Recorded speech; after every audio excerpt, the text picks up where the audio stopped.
Hello, I'm Mrs. Sabo, and in this video, I'm going to talk to you about how to hold your instrument. In this video, we're only going to be talking about the actual instrument itself. I won't teach you about the bow just yet, so you're just going to be using the instrument today. For the violin and viola, the two different positions you will learn are the same. You're going to learn rest position and playing position. Rest position is the position you can comfortably hold your instrument in while you're getting your music ready, learning something new, or just seated in your lessons or an orchestra without making any sound. I am actually in rest position right now. To get into rest position, you put your violin or viola on your left knee. You hold it with your left hand on the left shoulder of the instrument. So this is rest position. Something that's going to make playing position more comfortable for you is an item called a sponge. So this right here is called a sponge. You can see it's a specially shaped sponge. It's got one side that's a little bit thinner, and this side is a little bit thicker. The thinner side is the side you want to end up on your shoulder, and the thicker side you want down more on your chest, right here like this. So to make that happen, you put it on your instrument. You can just wrap a rubber band diagonally around your instrument like I have, putting it on the diagonal around the side with the chin rest. And then you're going to take the sponge and slide the thinner side underneath the rubber band. So I'll just take that and slide that underneath the rubber band. And I'll put it in pretty much a straight line. You don't need to put it on a diagonal like the rubber band. It just goes in a straight line across. Now I've got my instrument back in rest position, and it should be much more comfortable once I switch to playing position for violins and violas. To get into playing position is a little bit tricky, but once you get the hang of it, it's really easy. So I'm in rest position. My violin is on my left knee. I'm holding it on the left shoulder. And now I'm going to switch to playing position. For playing position again, you're going to hold your violin or viola out in front of you. You're going to lift your bottom button up so that it's facing the ceiling by twisting the bottom of the instrument in towards your body.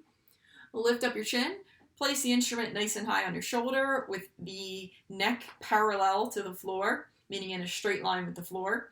And then I'm going to drop my chin onto the chin rest. And now I'm holding my instrument. Notice when I'm holding the instrument, I'm not really using the point of my chin to go on the chin rest. It's more so the side of your jaw. The next step to playing position, and you'll want to practice this for violins and violas, is to hold it without using your hand here. For right now, you're going to want to use your hand there, but gradually you want to practice building up your muscles and the technique to let go and be able to hold it with just between your chin and your shoulder, resting there. So I'm going to gradually take away my hand. When I'm doing this, you can see at first I'm holding it and I'm sort of spotting myself so that I'm making sure I'm not dropping it. And then I can put my hand back and take a break until I'm ready to try again.